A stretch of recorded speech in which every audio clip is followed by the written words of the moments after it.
What's up, everybody? It is the Dark Conservatarian, and I am here just with a quick video to tell you all that I support all cases of police brutality. I support all cases of where that the police end up getting rough and violent with any citizen, especially when it comes to black people. In fact, I think that the whip should be reapplied by police upon all black people every time that they go interacting with them, even at traffic stops.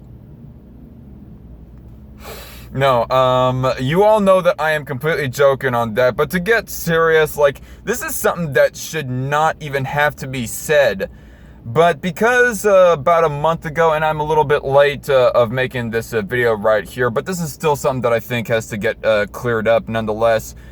About a month ago, I had been arguing with somebody over Facebook who fairly recently unfriended me, who was thinking, or at least wording their statements in our political arguments with each other, arguing their arguments and their statements in such a sloppy way to where it came off that they were implying that somehow I am an apologist for every single time that the police interact with a person, and am an apologist and a defender for every single case of police violence and police brutality. That can't be further from the truth. Me and most of my fan base, actually I would say that all my fan base, and most people who are somewhat sympathetic of cops or anti-ACAB anyways, they have their examples of police brutality, that they are rather outspoken against, that they are against, or just police going over the top in general that they can point out. Not to say that this particular person that I was arguing with was full on ACAB. She said supposedly that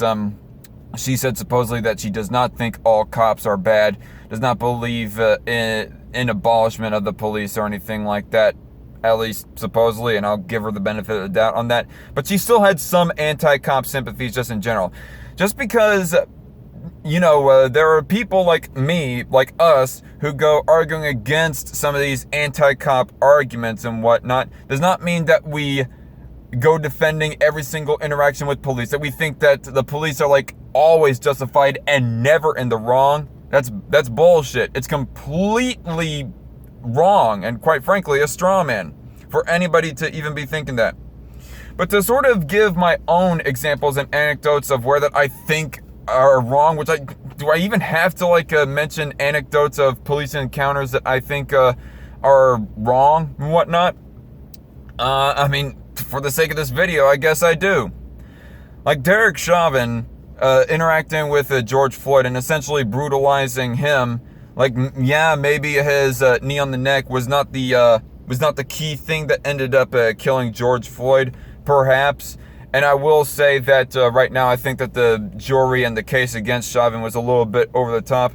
He should serve jail time for manslaughter at least, and police misconduct, and be fired from the force and all that stuff. But should he be charged with third or second degree murder? For one, not only is that a bit of a contradiction, because manslaughter implies, which he got charged for second and third degree murder, and also manslaughter. It's a contradiction. Manslaughter, that implies that you ended up killing somebody, but you did not do it intentionally. Whereas second and third degree murder, especially second degree murder, there is intent.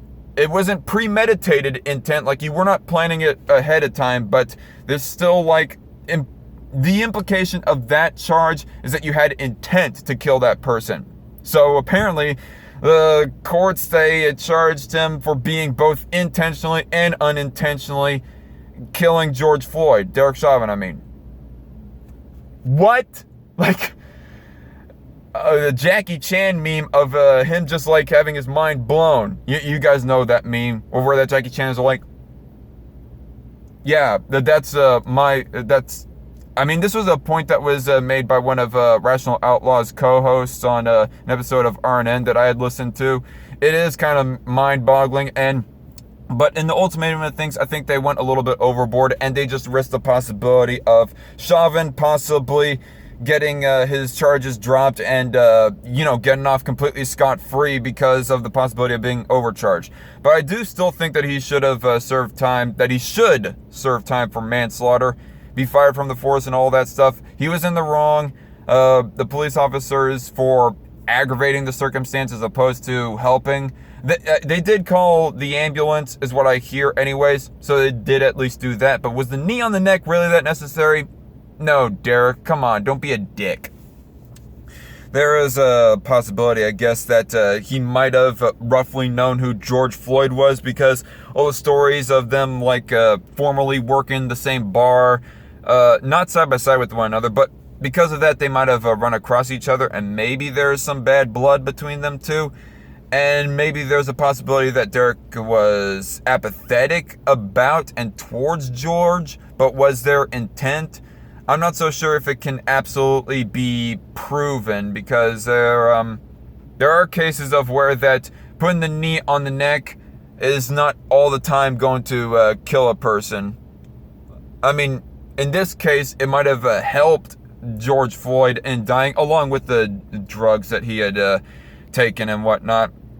But I do think that is like the main cause as to why that he died. Because going off of the body cam footage of how he said, "I can't breathe," well before he had got the knee on the neck and whatnot. But I digress. All the same, it doesn't even matter in the ultimate of things. Derek Chauvin was in the wrong, should have got charged, and did get charged, but maybe a little bit overcharged, but nonetheless. And I just wanted to go over that bit of story, give my current day commentary on that, mostly as a bit of a backtrack on what I said beforehand, because honestly, I got a little bit too wound up in the hype last year when I did the one video talking about the Floyd riots on the episode of Strike Force, and then in my response video to TJ Kirk, essentially saying that I think he deserves the death penalty. Do I think that now? No, not really. Not as much as I think that Nicholas Cruz, the Parkland shooter, deserves a death penalty, for example. Officer Yanez, the Philando Castile shooting. Officer Yanez, I don't think he had the most malicious of intent, but he still should have been charged for at least manslaughter. Anyways, I mean, from what I remember of watching of the footage, he was rather chicken shit in what he was doing right there. So I could not read or hear the intent or maliciousness out of him, wanting to shoot the guy. It was more like he was scared shitless, and he realized that after he had shot him, that he'd done a big old mistake. Ultimately, he got fired from his job as a police officer, so it's not like the biggest injustice that happened around the time of the Philando Castile shooting, but he did not get thrown in the slammer, so there is that slight bit of injustice. He should have got put in, Officer Yanez should have got put in jail for manslaughter on that front. Dante Wright, the one woman who ended up shooting her, should get jail time, if not is already getting jail time. I don't know the update of the court proceedings on that. But nonetheless, whatever you want to charge it, manslaughter, murder, I think there's more of a case this would be manslaughter, but definitely fired from the force and even serving jail time, in my opinion anyways. What's another one? Even though the Michelsons, is that what they're called? The Ahmaud Arbery killers. Even though the Michelsons, they were no longer on the police force, they were formally on the police force, or at least one of them was anyways. And in this case, it might not fully apply, but I do think that them two should serve some jail time, or at least they were in the wrong in general for overstepping their boundaries in regards of Ahmaud Arbery.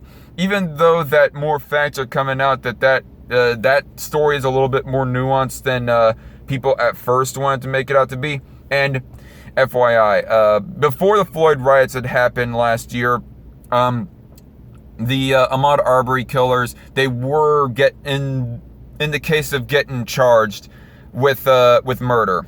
So, not the biggest injustice on that, but just in general, I wanted to point that out as an example of where I think that the police officer was wrong. There was this one Instagram story that was shared on my Discord of this one pig. Not that I'm saying that all cops are pigs, but this particular guy, he was a cold-blooded pig, pretty much.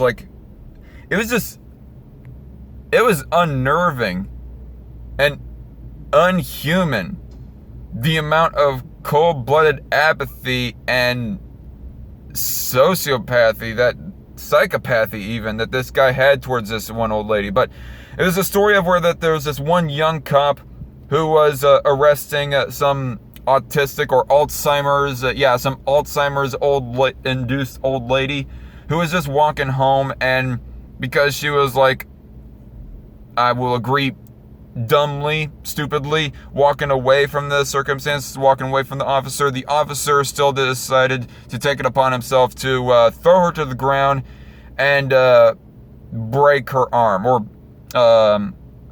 what's the word I'm looking for? Dislocate her shoulder. That's what I was looking for. And I'm just like, why? Fucking why? Like, that guy was completely in the wrong. I mean, yes, there is a whole bunch of cases of where that we could point out of that police misconduct is done. And just in general, the reason as to why I did this video is that if you was to show me a story of a police interaction with a civilian, I'm not just going to blanketly say that they are completely in the right, that every single time they're in the right. I'm just going to be more picky and choosy as to which stories they're in the right and which times they are not in the right.